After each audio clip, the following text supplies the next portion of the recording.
What challenges were my biggest learning achievements in this course? My biggest learning achievements were being able to communicate better in English with people from other countries, interact better, and learn more English vocabulary.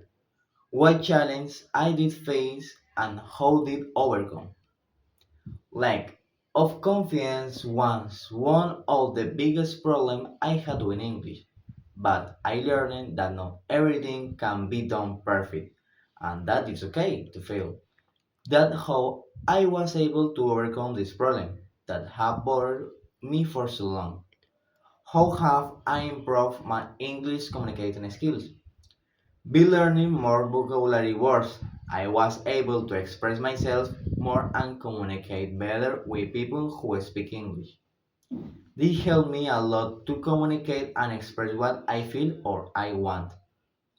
Which learning strategies worked for you, Rod? Which come will you like to improve?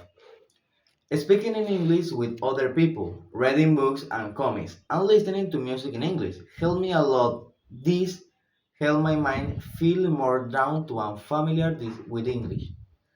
I would like to improve my listening more and add more things to listen to in English. How do you plan to continue learning English after this class? I plan to keep applying the same strategies I've been using so far, but on a large scale. By doing it more often, I'm trying to keep improve. Thank you.